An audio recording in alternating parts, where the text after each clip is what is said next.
भगवान से प्रार्थना करता हूँ कि एक दिन ऐसा हो जहाँ पे doctor Mahrang Baloch is the chief guest at our republic day. As head of state of Balochistan. As head of state, we wish to welcome Dr. Maharang Baloch as chief guest on the Indian Republic Day. तब हम सोचेंगे कि हाँ, now everything has completed a full circle. That will be justice. कभी नहीं भूलेंगे Bloch और कभी भी माफी नहीं देंगे इसके बारे में जो उन्होंने लोग उठाए हैं। तो ये आर्मी के लिए भी जितनी बददुआ लगी है इन बलोच माओं की, बहनों की, उससे खौफ ज्यादा होना चाहिए। इसका क्या मतलब है? इसका मतलब है एक नैरेटिव शेप करना। इसका मतलब है कि इस बात को बताना कि बलूचिस्तान जो है वो पाकिस्तान के हाथ से निकल गया है। मेंगल साहब भी तो यही कह रहे हैं, मेजर साहब भी यही कह रहे हैं। बेले के साथ देती है, वो बेले के लोगों को, बलूचिस्तान के छोटे छोटे बच्चों के, जवानों के दिमाग बनाती है, उनको माइंड सेट करती है ऐसे।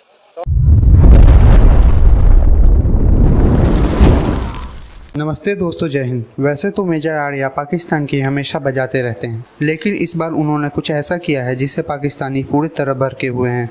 मेजर ने बलोच एक्टिविस्ट डॉक्टर महरंग बलोच को अनऑफिशियली भारत बुलाने की उनकी ख्वाहिश जाहिर कर दी है। हालांकि वो इंडियन गवर्नमेंट को रिप्रेजेंट नहीं करते, फिर भी पाकिस्तान को उनकी बातें कांटे की तरह चुभ रही हैं। महरंग एक अरसे से बलूचिस्तान में हो रहे जुल्म के खिलाफ आवाज़ बुलंद करती आई हैं। हाल ही में टाइम मैगजीन ने अपने फ्रंट पेज पर उन्हें जगह दी। उनकी आवाज़ धीरे धीरे अंतर्राष्ट्रीय पटल पर भी उठने लगी है, जिस पर पाकिस्तान काफ़ी फिक्रमंद है। गौरव आर्या ने एक बात की कि हम महारंग बलोच को भारत के रिपब्लिक डे पे चीफ गेस्ट बुलाना चाहते हैं या बुलाएंगे जब बलूचिस्तान आज़ाद हो जाएगा। आप इस स्टेटमेंट को कैसे देखते हैं? इस स्टेटमेंट की क्या वर्थ वैल्यू है? मेजर गौरव आर्या एक लीडिंग ओपिनियन मेकर हैं भारत के अंदर, जिनके जो कॉन्टैक्ट्स हैं या जिनकी जो अंडरस्टैंडिंग है पाकिस्तान की बहुत ज़्यादा है। उन लोगों में से हैं भारत के अंदर जो वाकई पाकिस्तान को डीप इनसाइड समझते हैं। उनको अंडरस्टैंडिंग है कि फ़ौज की क्या पोजीशन है, सियासतदान कहाँ खड़े हुए हैं, सिविल सोसाइटी की क्या पोजीशन है, मीडिया की क्या पोजीशन है, पाकिस्तान की जो फॉरेन पॉलिसी है खित्ते में वो कहाँ पे है, इंटरनेशनली पाकिस्तान कहाँ खड़ा है। मेजर गौरव आर्या ने काफ़ी टाइम पाकिस्तान के ऊपर लगाया है, जिसकी वजह से उनका इन डेप्थ एनालिसिस है और अंडरस्टैंडिंग है उनकी, और उनकी मेजॉरिटी बातें जो होती हैं जारी बातों से बड़ा वजन होता है। अब ये जो उन्होंने बात की है कि महारंग बलोच जो है उसको हम चीफ गेस्ट बुलाना चाहते हैं रिपब्लिक डे पे। आज में भी देखें कि जो भारत की जो डीप स्टेट है वो कॉन्टीन्यूसली पाकिस्तान को देख रही है 24/7। दे आर वॉचिंग कि अंदर क्या हो रहा है। डिफरेंट जो पॉलिटिकल ग्रुप्स हैं, मीडिया है, उनकी क्या ओपिनियन है, उनकी एक एक सहाफ़ी, एक एक जर्नलिस्ट, एक एक पॉलिटिशियन दुनिया के हवाले से पाकिस्तान में क्या हो रहा है, एब्सोल्यूट अंडरस्टैंडिंग है उनकी। अब देखिए मेजर गौरव आर्या का ये कहना कि महारंग बलोच को हम चीफ गेस्ट बुलाना चाहते हैं, इसका क्या मतलब है? इसका मतलब है एक नैरेटिव शेप करना। इसका मतलब है कि इस बात को बताना कि बलूचिस्तान जो है वो पाकिस्तान के हाथ से निकल गया। मेंगल साहब भी तो यही कह रहे हैं, मेजर साहब भी यही कह रहे हैं कि बलूचिस्तान पाकिस्तान के हाथों से निकल गया। आज जो बुगटी ट्राइब है, बुगटी ट्राइब, उसके सरदार ने, उनका जो स्टेटमेंट आया वो यही कहा कि हम महारंग बलोच के साथ हैं और बलोच यकजहती कौंसिल के साथ हैं और हम हुकूमत की तमाम जो पॉलिसीज़ हैं उसको रिजेक्ट करते हैं। मेंगल साहब भी यही कह रहे हैं कि हम हुकूमत की पॉलिसीज़ को रिजेक्ट करते हैं और ये नैरेटिव बनाते हैं हुकूमत नाकाम है। बुगटी साहब भी, जो बुगटी ट्राइब के लीडर हैं, वो भी यही कह रहे हैं। मेजर गौरव आर्या यही बात कर रहे हैं कि महारंग बलोच जो है उसको हम इंडिया बुलाना चाहते हैं। आपको क्या लगता है वो सीरियस बात कर रहे हैं? उनको एग्जैक्टली पता है ये नहीं होने वाला, ये मुमकिन नहीं है, लेकिन वो जो नैरेटिव मेकिंग है उसमें वो जो एक बड़ा किरदार वो अदा कर रहे हैं, वो नैरेटिव बना रहे हैं। और उसको जारी बात है बहुत सारी जो स्टेट के इंस्टीट्यूशन है पाकिस्तान के, वो भी पिक करेंगे कि देखें जी भारत का ये मेजर साहब ये बात कर रहे हैं, महारंग बलोच को वो रिपब्लिक डे के ऊपर बुलाना चाहते हैं क्योंकि बलूचिस्तान एक आज़ाद सूबा होगा, आज़ाद मुल्क होगा। तो जब बलूचिस्तान एक आज़ाद मुल्क होगा तो फिर बलूचिस्तान के साथ हमारे ताल्लुकात हैं। मैंने सोशल मीडिया पर कहीं पढ़ा, देखा बल्कि कि बलूचिस्तान का एक पासपोर्ट है। जारी बात है ये नैरेटिव शेपिंग है। Obviously this is obviously difficult चीज़। लगता है कि बीएलए को सपोर्ट जो है वो महारंग बलोच कर रही है। बिल्कुल कर रही है महारंग बलोच, उसके साथ पूरा नहीं क्यों लगता है ऐसा? वो सारी जिंदगी सरकारी बेले के साथ देती है, वो बेले के लोगों को, बलूचिस्तान के छोटे छोटे बच्चों के, जवानों के दिमाग बनाती है, उनको माइंड सेट करती है ऐसे। इससे आगे बात मैंने कहा पूरी जिंदगी में कभी भी महारंग बलोच के मुंह से पाकिस्तान जिंदाबाद का नारा मैंने नहीं सुना है।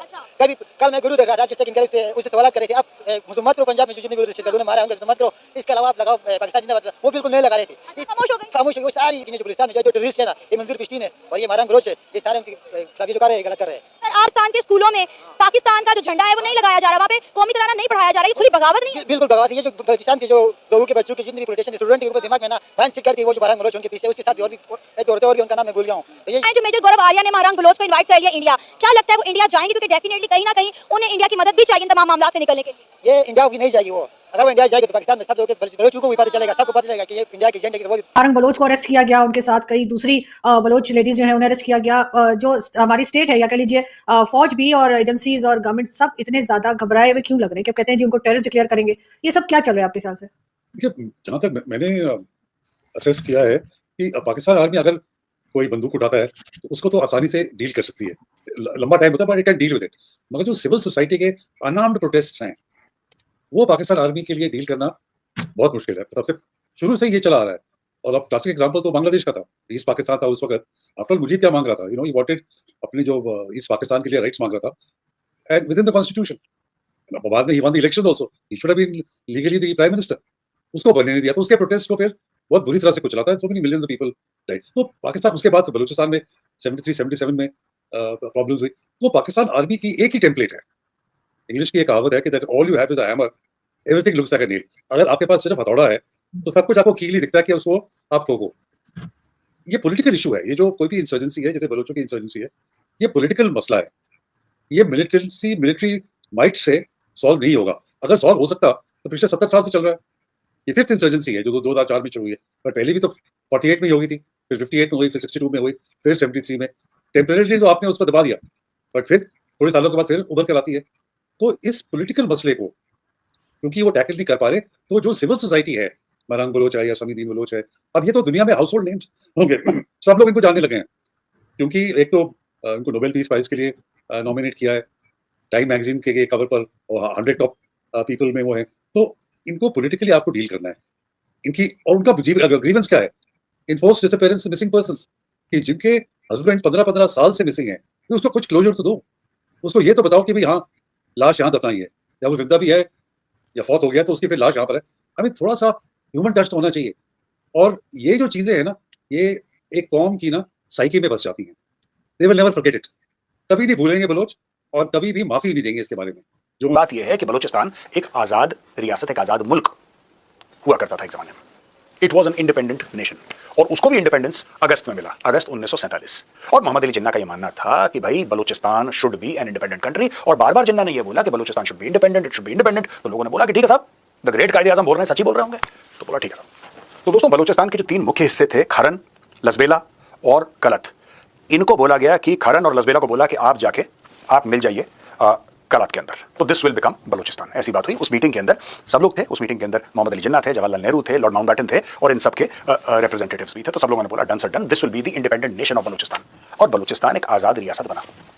जब ये सब लोग मिल गए दोस्तों, और मिल के एक आजाद रियासत बन गई, तब जिन्ना ने गेम खेला।